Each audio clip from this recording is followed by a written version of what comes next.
네, 편집장 대 편집장 시작하겠습니다. 한겨레 21의 정은주 편집장 그리고 뉴스 하이킥의 1일 편집국장 시사인의 김연희 기자 두 분과 함께합니다. 안녕하세요. 네, 안녕하세요. 네, 지금 유튜브로도 생방송에 나오고 있으니까요. 많이 들어와 주시고요. 한겨레 21은 이번 호도 합본호. 합본호가 두 주에 나갈 거 한 권으로 합쳐서 두껍게 내는 거죠? 네, 그렇죠. 아, 그리고 통권호는 한 권 전체가 한 가지 주제로 다. 네. 그럼 이번에는 합본호이자 통권호네요? 네. 21명의 체인저스라고 네. 해서요. 네, 152쪽에 152쪽을 잡지. 21명의 체인저스에 대한 이야기로. 인터뷰로? 네, 꾸몄습니다. 아하, 상당히 뭐랄까 표지가 예술적이에요. 아, 예, 디자이너가 예술적으로 만들었기 때문에. 네. 근데 너무 고생하셨을 것 같아요. 이게 거의 2배 분량인데 네. 2배 분량을 만들려면 4배의 노력이 들어갈 것 같거든요. 보통. 그런 면이 있고 또 이번에는 예. 저도 기사를 썼거든요. 아, 보통은 편집장들이 데스크만 보고 기사를 안 써요. 그것만으로도 바쁘시잖아요. 힘들고. 네. 근데 이번엔 저도 기사를 써서 정말 예, 다시는 만들지 말아야지. 다시 한 번 더. 마지막 통보인가요? 네, 맨날 만들면서 그런 다짐을 하고 있습니다. 아니 합본호를 만드는데 2배의 기사를 쓸 때 4배가 힘들다 그러시면 그러면 다음 주 한 주는 쉬시죠? 네, 한 주 쉽니다. 그럼 쉬실 때는 휴식이 효과가 4배 효과가 납니까? 아니요, 그렇진 않은데 그 불공평한데요? 그래도 한 번이라도 쉰다는 거에. 예. 아하. 네. 자, 그런데 한겨레 21은 합본호가 지금 정은주 편집장님이 취임하신 이래 모두 세 번째죠. 합본은 세 번째고요. 통권호는 네 번째고요. 네 번째고. 네, 한 가지 주제로 만든 건 네 번째인데. 이 편집장님의 뭔가 개인 취향과 관련 있는 건가요? 네, 저희 개취죠. 아하. 근데 저는 이게 저희 잡지가 예. 시사 잡지는 다 4,000원이거든요. 예. 4,000원짜리로 사실 이런 퀄리티의 이런 고퀄리티를 책을 구하기가 되게 쉽진 않잖아요. 책값이 4,000원짜리 없죠. 네, 근데 네. 그래서 이렇게 잡지가 괜찮다라는 좀 그런 새로운 경험들을 새로운 독자들한테 해주고 싶은 마음이 있고요. 아, 예. 또 하나는 정기 독자들한테 그래도 네. 1년에 한 4권 정도는 한 가지 주제로 아하. 한번 통으로 한번 읽어볼 수 있는 경험이 있었으면 좋겠다 이런 생각으로 하고 있습니다. 독자들에 대한 서비스도 있고요. 그런데 시사인에서는 합본호, 통권호, 한겨레 21만큼 많이 내는 것 같지는 않던데요? 네네. 저희는 정통 시사 주간지니까요. 제가 처음 편집장 때 편집장 시작할 때부터 의도하던 양 두 분의 싸움이 이제야 지금 본격적으로 일어난 거죠. 예, 계속하십시오. 아닙니다. 근데 통관호를 내는 그런 새로운 시도 굉장히 응원하는데 네. 저희도 합번호를 뭐 추석이랑 설 때 배송 문제로 내기는 하는데요. 예. 어쨌든 매주 독자들과 찾아가는 것이 주간지 약속이기 때문에 아하. 되도록이면 매주 내려고 하고 있습니다. 매주 내는 게 더 중요하다. 예, 과연 어느 쪽이 더 독자 여러분들의 마음에 드실지는 여러분의 판단을 맡기겠습니다. 자, 한겨레 21의 통권호, 합본호, 그렇죠. 이번 주 주제가요. 체인저스 20일이에요. 앞서 말씀 주셨지만 체인저스 뭔가 바꾸는 것 같은데 어떤 의미입니까? 그냥 저희가 만든 말이에요. 아하. 예, 세상을 살기 좋은 곳으로 조금씩 바꾸는 혁신가들을 그 체인저스라고 불러봤고요. 예. 사회, 경제, 문화 분야 이런 분들을 찾아봤습니다. 아하, 사회, 경제, 사회, 문화. 네. 예, 분야에 21분. 한겨레 20일이라서 21분인가요? 그렇죠. 아하. 네, 되게 그냥 직관적으로 단순하게. 상당히 좀 뭔가 좀 과학적이진 않다는 네, 느낌이 전혀 좀 그렇지 들긴 하네. 않죠. 네. 어떤 기준입니다. 그 각 분야별로 네. 21분 어떤 기준으로 이게 선정하셨어요? 사실은 선정을 했다기보다는 예. 저희 한겨레 21이 선정을 당했다는 표현이 더 맞을 것 같은데 왜냐하면 저희가 혁신가들 체인저스라고 불릴 만한 분들 리스트를 했고 예. 그중에서 한 150명 정도가 넘더라고요. 150분이 넘어요. 네, 근데 그중에서 이제 기자들이 원하는 사람들, 인터뷰를 하고 싶은 사람들 접속을 했는데 네. 많이 거절을 하셨고요. 응해주신 분 순으로 이 취지에 공감하신 네. 체인저스들이 여기 21명에 담겨져 있습니다. 아하. 그러니까 이게 선택권이 한겨레 21에 있었던 게 아니라 이 150분의 체인저스 분들에게 있었네요. 네, 저희는 그렇게 생각이 들더라고요. 하도 거절을 많이 나가다 보니까 그렇더라고요. 예. 그러면 어쨌든 한겨레 21에서 추린 사회를 좋은 방향으로 바꿔 나가시는 분들, 그리고 그 취지에 공감해서 인터뷰에 응해 주신 분들, 이 21분 어떤 분들 그 뭐랄까 계략적으로 이렇게 표현하신다면 어떤 분들이 표현하시겠어요? 저희가 우선은 네 분야로 나눴어요. 예. 지속 가능한 세계, 평등한 세계, 자유로운 세계, 아하. 더불어 사는 세계 이렇게 나눴고요. 예. 지속 가능한 세계는 딱 들으면 아는 것처럼 환경, 동물권 그렇죠. 분야이고요. 네. 평등한 세계는 이제 차별 문제, 아하. 페미니즘, 또 네. 미디어 쪽이고요. 자유로운 세계는 이제 뮤지션, 영화 음. 감독들이 들어가 있고요. 네. 더불어 사는 세계는 지역이나 이웃과 함께하는 어떤 그런 방법들을 고민하는 분들이 들어가 있습니다. 그렇게 아하. 21명을 추려봤습니다. 네. 분야가 상당히 그 차별화되면서도 뭔가 이렇게 좀 연결돼 있는 느낌도 드는데 이 21분이 공통적으로 보여주시는 이런 특징도 있나요?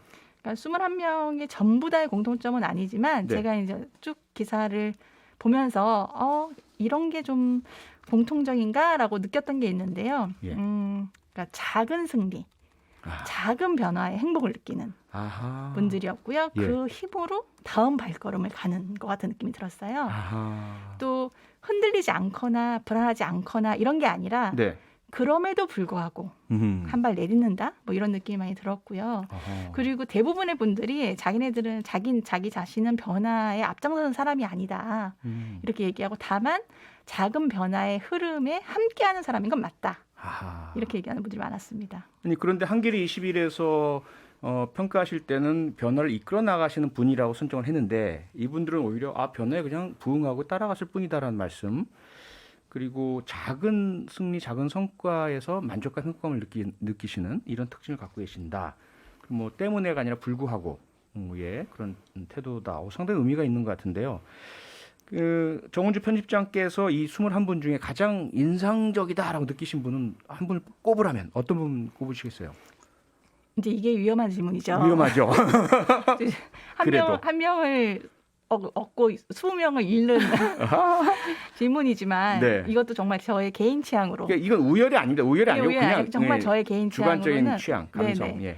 저는 플러스 사이즈 모델 김지향 씨가 굉장히 이야기가 와 닿았는데요. 플러스 사이즈 모델. 네, 이제 제가 요즘 살이 쪄가지고 다이어트 고민이 깊어서 그런지 몰라도 예. 플러스 사이즈 모델이라고 하면은 이제 기성복 표준 사이즈를 넘는 모델들을 음흠. 말을 해요. 그래서 네. 한국 기준으로는 77 사이즈라고 하죠. 아하. 네, 그 이상을 얘기하는데요. 예. 김지영 씨가 이제 플러스 사이즈 모델 한국 최초 인물이고요. 한국 최초요. 네, 2010년에 미국에서 데뷔를 했습니다. 아하. 그리고 지금은 한국에 돌아와서 패션 잡지하고 쇼핑몰을 하고 있고요. 예. 그리고 이제 여성의 몸이나 외모의 다양성과 관련해서도 여러 가지 모임들을 하는 분인데요. 네. 이분은 한국에서 이제 처음 인터뷰를 하고 나서 어마무시한 이제 악플에 시달렸다고 해요. 어허. 뭐 뚱뚱한데 무슨 모델이냐 뭐 이런 게 대부분이었는데 그럼에도 불구하고 계속해서 인터뷰를 하고 있는 거죠. 아하, 용감하시네요. 네, 그래서 왜 그러냐라고 물어봤더니 네. 그래도 나를 보고 누군가는 지금 이대로의 몸도 괜찮다. 아하. 그래서 그 사람의 삶이 바뀔 수 있지 않느냐. 네. 이런 얘기를 하시더라고요. 그리고 자기 스스로도 아직 완성이 아니다. 그래서 나도 나 자신의 몸을 그대로 받아들이려고 사랑하려고 계속 노력하고 있다. 네. 그래서 스스로 하는 주문 중에 하나가 나는 괜찮다. 나는 아름답다. 그리고 아름답지 않아도 괜찮다. 음흠. 그런 말을 하신다고 하시더라고요. 그래서 예. 이 말이 그렇게 위로가 되대요. 아하. 네. 저도 들으면서 위로가 많이 되네요. 배가 많이 나와서 많이 고민을 하고 있었는데 이대로도 괜찮다. 네, 나는 네. 괜찮다. 아름답지 않아도 괜찮다. 그렇죠. 저희 아이들한테 좀 얘기해주고 혼 좀 내야 되겠습니다. 맨날 아빠 배나 또 놀리고 있어서. 그 다음에 또 혹시 한 두 분만 더 말씀해 주시면. 네.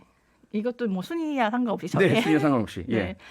그 박진옥 씨라고 나눔과 나눔 상임이사 분도 되게 좋았는데요. 나눔과 나눔. 이 나눔과 나눔이 이제 무연고 장례 지원하는 곳이에요. 아. 네, 지난해에 660명 장례를 치렀다고 해요. 예. 근데 저는 좀 약간 신기하게 본 게 여기 자원봉사자나 후원자들이 20, 30대가 많다는 거예요. 아, 그래요? 예. 그래서 왜 그러냐고 물어봤더니 예전에는 이제 결혼을 하고 아이를 낳고 이런 게 너무 당연했잖아요. 네. 근데 20, 30대는 안 그럴 수도 있잖아요. 비혼도 많으시고. 네, 네. 그래서 이 무연고 장례가 남의 문제가 아니다. 내 문제라는 공감력이 있다는 거죠. 아하. 그래서 정말로 세대가 진짜 굉장히 많이 바뀌고 있구나, 세상이 바뀌고 있구나 이런 생각이 들었고요. 예. 또 한 분은 이제 지속 가능한 세계에 있는 이제 보틀 팩토리 정다운 대표가 있는데요. 보틀 팩토리. 네. 예. 이분은 2017년에 6개월 동안 일회용 테이크아웃 컵이 어떻게 벌어진 이후에 살아가나를 쫓아다닌 거예요. 아, 추적을 한 거예요? 네, 일회용 추적을 컵을? 네, 일회용 컵을 그랬더니 재활용이 우리가 생각하는 것처럼 그렇게 안 된다는 걸 확인을 한 거죠. 아, 그래요? 네, 그래서 재활용으로는 안 된다. 그럼 어떻게 해야 되느냐? 아예 쓰지 말아야 된다. 일회용을. 그러니까 분리수거를 해도 결과적으로 재활용이 안 된다 이 말씀이죠? 네, 네. 그거를 추적을 해서 스스로가 확인한 후에 그래서 일회용이 없는 그런 카페, 공유 컵만 사용하는 카페를 열었고요. 네. 또 포장을 하지 않는 시장 이런 환경적 실험들을 계속 해나가고 있어요. 아예 일회용이 없어야지 뭐 이걸 어떻게 분리해서 재활용하고 이건 답이 아니다 이 말씀이잖아요. 네, 그러니까는 굉장히 작은 것서부터 아주 네. 큰 것까지 아주 그런 변화들을 일상에서 찾아내고 그리고 실천하는 모습들이 되게 동행하고 싶은 욕구를 자아내더라고요.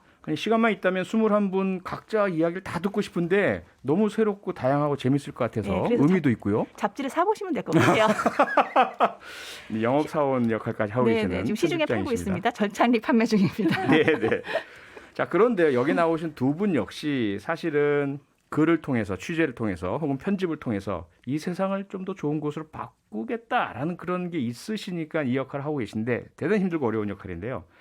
김현희 기자는 개인적으로는 어떤 방향으로 이 세상을 좀 좋은 곳으로 만들고 싶으세요? 개인적으로 물어보신다면은 개인적인 소망을 담아서 노동 시간이 좀 줄어드는 사회가 됐으면 좋겠다라고 생각합니다. 워라벨. 네, 워라벨도 네. 워라벨인데, 그러니까 예. 많은 일들이 노동 시간이랑 관련이 있는 것 같아요. 그러니까 아하. 뭐 직접적으로는 그러니까 노동자들의 건강부터 해서 육아 문제, 그다음에 일자리 나누기 문제까지 굉장히 많은 일이 달려 있다고 생각하거든요. 그렇죠. 그리고 개인적으로도 굉장히 바라는 일이고요. 개인적으로 바라신다는 것은 네네네. 시사인에서 엄청나게 과잉 노동을 시킨다. 맞죠? 뭐 내부 고발이 나왔습니다. 부인하지 않는 국민권익위원회 지난주 금요일 날요. 전현희 국민권익위원장이 나오셨는데 네, 아닙니다. 이 계속하십시오. 네, 그래서 그 방향으로 꼭 좀 그 방향으로. 바뀌었으면 좋겠습니다. 네. 알겠습니다. 정우진 편집장님은 들으시면서 뜨끔하셨겠어요. 네, 다행이에요. 제가 나와서. 다른 기자분 오늘만 모실 걸. 네, 그러니까요. 네. 큰일 날 뻔했습니다. 그럼 정우진 편집장님은 어떤 방향으로 이 세상을 좀 더 바꾸고 싶으세요? 저는 사실은 제가 바꾸는 사람이라고 생각하지는 않고요. 바꾸는 사람하고 동행하면서 그 목소리를 기록하는 사람이라고 생각하는데 아까 21분하고 똑같은 말씀이시네요. 네, 진짜로 그 생각이 되게 많이 드는데 사실은 저는 좀 천천히 게을러지자 이런 생각을 좀 하고 있어요. 천천히 게을러지자. 네, 너무 게을러지고 싶은 마음이 욕구가 너무 커서 어허. 근데 그걸 회피할 수는 없을 것 같고요. 급하게는 안 되고. 네, 속도라도 줄이자 뭐 이런 생각을 하고 있습니다. 예. 그러니까 두 분 말씀이 좀 맥이 닿네요. 너무 오래 많이 일하지 말고 좀 게을러지자. 좀 천천히. 네. 그런 세상이 오기를 저도 바라보겠습니다. 자, 이번에 그럼 시사인 얘기로 좀 넘어가겠습니다. 시사인 이번 호는요. 미얀마 관련 소식을 다루셨어요. 어떠세요? 지금 뭐 미얀마 소식 계속 들리고 있긴 한데 시사인에서 주간지에서 다룬다는 건 뭔가 인사이트가 있어야 되지 않나요? 현지에서 취재원이 있으신가요? 네. 저희 김영하 기자가 홍콩 혁명부터 해서 동남아시아 지역의 민주화 투쟁을 꾸준히 취재를 하고 있거든요. 현지 주재하는 기자예요? 아니요. 한국에 지금 있는데 미얀마에 가 있을 수는 없으니까요. 네, 홍콩 때는 취재를 갔었는데 미얀마는 그러기가 어려운 상황이라서 그러니까 지금은 한국에서 이제 미얀마 현지 언론인들과 주로 연락을 하고요. 또 하나유리 씨라고 미얀마에서 연예인으로 활동하고 계신 분인데 군부에 반대하는 게시물을 인터넷에 올렸다가 체포 명령이 떨어져서 현재 피신 중인데요. 그분도 시사인에 소식을 전해주고 계십니다. 네. 그럼 그분들의 소식으로 조금 더 깊이 파악하신 미얀마의 지금 상황 어떤가요? 네, 현지 시민들의 말에 따르면은 무장한 군인들이 뭐 일반 시위대는 물론이고 임산부나 어린이, 스님, 의료진까지 가리지 않고 무차별로 이제 총격을 퍼붓고 있다고 하고요. 예. 쿠데타가 발생한 게 2월 1일에 발발했는데 3월 16일까지 공식적으로 확인된 사망자가 183명인데 이것도 아이고. 상당한 숫자죠. 예. 근데 실제 사망자 수는 이보다 더 많을 것으로 보는데 네. 그러니까 병원에서 사망한 사람들만 집계한 숫자가 이렇고 게다가 군인들이 시신을 은폐하는 사례도 지금 적지 않게 발생하고 있어서 실제 은폐까지요? 사망자는 더 많을 것으로 보고 있어요. 특히 이제 시사인 이번 호에서 참 관심을 끄는 것이 미얀마의 상황만 이렇게 보도하신 것이 아니고요. 우리가 한국인들이 과연 도와줄 수 있는 행동 무엇이 있나 이런 것들을 이제 좀 이렇게 그 취재 기사로 보여주셨던데 어떤 방법이 네네네. 있습니까? 굉장히 작게라도 미얀마 시민들을 도울 길을 찾고 싶어하는 분들이 많을 것 같은데요. 예. 이번 기사에서는 3가지 방법을 꼽았는데 네. 첫 번째는 시민연대 기금이었어요. 기금, 네. 돈이네요. 네, 맞습니다. 그 현재 미얀마 시민들이 시민 불복종 운동이라는 방식으로 군부에 저항을 하고 있거든요. 예. 그러니까 관공소나 병원, 은행, 철도 같은 곳에서 파업으로 이제 군부가 국정 운영하는 것을 마비시키는 목적으로 하고 있는 움직임이에요. 예. 그래서 현재 공무원 10만여 명이 참여를 하고 있고 네. 거기다가 일반 회사원과 공장 노동자들도 상당수 동참을 하고 있습니다. 예. 그래서 군부에 대적하는 상당히 효과적인 투쟁 방식이라고 할 수 있겠는데 아하. 문제는 월급을 받지 못한다는 거잖아요. 예. 그래서 실제로 여러 시위 참여자들이 생활고를 겪고 있고요. 그리고 미얀마가 그렇게 부유한 국가도 아니다 보니까 그렇죠. 이제 하루 벌어서 하루 먹고 사는 분들이 많아서 2달째 파업에 참여하고 있어서 그런 어려운 점이 있고 네. 근데 이게 시민들이 오래 버텨야만 어쨌든 효과를 보는 그런 투쟁 방식이니까요. 그렇죠. 그래서 생계를 위해서 연대기금이 뒷받침이 되어야 한다. 이런 얘기를 첫 번째로 꼽았습니다. 자, 그러면 연대 기금 우리가 이렇게 한국 분들이 참 착하셔서 필요하다면 많이 이제 참여를 하시잖아요. 그런데 실제로 미얀마로 돈을 보낼 수가 있나요? 네, 실제로 송금을 하기가 간단치가 않은 상황인데요. 군부에서 막 차단하고 그런다는 보도를 봤는데. 네네, 예. 뭐 완전히 차단은 못하는데 지금 약간 치졸한 방식을 쓰고 있다고 할 수 있는데 네. 현금 인출기의 인출 한도를 50만 원 정도로 제한을 해서 이게 한 번에 그렇게 투쟁 자금이 될 만큼 큰 돈을 뽑을 수가 없는 거예요. 네. 그리고 뭐 파업도 있고 시위도 있으니까 은행 업무가 마비가 되기도 했고요. 음. 그래서 현재 미얀마를 지원하는 여러 시민단체들이 그 다양한 방법들을 찾고 있는 상황이고 아하. 그 지금 당장 보내지는 못하더라도 네. 시위 뒤에 뒤따를 어떤 경제적인 위기라든지 식량 위기라든지 이런 거에 장기적으로 대비하기 위해서라도 기금을 적립해둘 필요가 있다라고 네. 얘기하고 있습니다. 그 기금 다시 한번 시민연대 기금이요? 네, 시민연대 기금이고요. 예. 단체는 미얀마 민주주의 네트워크, 정의구현 사재단, 참여연대 같은 곳을 통해서 보내실 수 있다고 해요. 아, 예. 네, 저도 보내야 되겠습니다. 첫 번째 방법은 미얀마 민주화 시위에 참여하시는 분들, 공무원들 이분들을 위해서 돈을 기금을 적립하는 것이고요. 두 번째 방법은 뭐가 있습니까?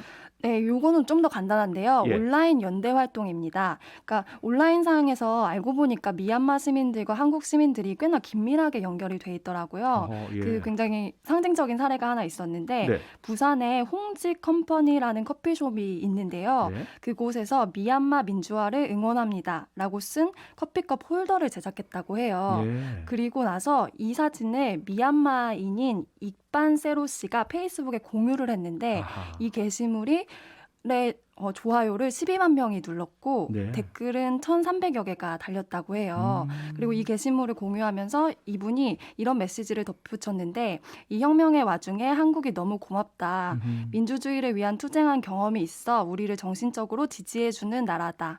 미얀마 소식을 지켜보며 세계로 알리고 있다. 뭐 국회의원들도 미얀마 대사관 앞에서 규탄 집회를 열고 일반 시민들도 미얀마 민중가요를 불러주고 있다. 그리고 마스크에도 세이브 미얀마라고 써서 우리를 지지하고 있다. 라면서 굉장히 한국 상황을 상세하게 알고 계신 거죠. 네. 그만큼 해외에서 미얀마 시위대를 지지하는 거를 보면은 미얀마 시민들이 큰 힘을 얻는다고 합니다. 지금 김현희 기자 말씀 중에 미얀마 시민들이 한국도 그런 민주화 운동의 경험이 있어서라는 말씀을 주셨는데 우리가 80년대 상당히 힘들게 어렵게 민주화 운동을 할 때 외국에 있는 시민들 그 독일 언론 기자분들 이런 분들이 관심을 보여주셨기 때문에 우리가 버틸 수 있었잖아요. 네. 그게 바로 실질적인 도움은 안 되더라도 예. 그 현지에 있는 사람들한테 버틸 힘을 제공을 해주는 측면이 있는 것 같아요. 그렇죠. 네. 누군가 우리를 알고 있고 그리고 우리의 뜻을 함께 해준다. 이거 상당히 큰 힘이잖아요. 네. 마지막으로 미얀마를 도울 수 있는 방법 뭡니까? 네, 지금 국내에 미얀마 군부와 합작하는 회사들이 있거든요. 예. 그러니까 이 회사들을 압박해야 한다고 활동가들이 얘기를 하는데요. 아하. 2019년에 발표된 유엔 진상조사위원회 보고서를 보면은 네. 미얀마 군부와 계약한 주요 14개 기업 중에서 한국 기업이 6개 포함이 돼 있어요. 6개요. 네, 그중에 포스코, 롯데호텔, 태평양물산 등 우리도 이름을 다 알만한 회사들이 있는 거죠. 네. 그래서 시민단체들은 정부가 이런 기업들을 조사하고 군부와 거래를 하지 못하도록 제재를 해야 된다라고 촉구를 하고 있고요. 네. 미얀마 현지에서 시위를 조직하는 분들도 이런 요구를 좀 직접적으로 해오셨습니다. 네. 예. 미얀마 시민들이 과거 우리가 유사한 경험을 했던 것을 다 알고 계시고 우리가 함께 힘을 보태드리려고 하는 것도 다 알고 계셔서 우리 시민 여러분들의 관심에 정말 저도 감사를 드립니다. 편집장 대 편집장 오늘은 여기까지고요. 많은 분들이 문자를 보내주셨는데요. 그중에서도 9839님 두 분 모두 우리 결의 우리 한국을 많이 사랑하는 좋은 기사들을 많이 써주시길 바라겠습니다. 감사합니다. 이렇게 주셨고요. 다음 주부터는 MBC 라디오 봄 개편으로 두 게스트 분들은 오늘까지만 함께 하시기로 했다는 아주 슬픈 소식입니다. 하지만 고정 게스트만 마지막이고요. 이 코너는 그대로 갈 예정이니까 앞으로도 중요한 기사 있을 때마다 비고정 게스트로 출연해 주시는 걸로 부탁드리겠습니다. 앞으로도 계속 뵐 거니까 끝인사 부탁은 안 드리겠습니다.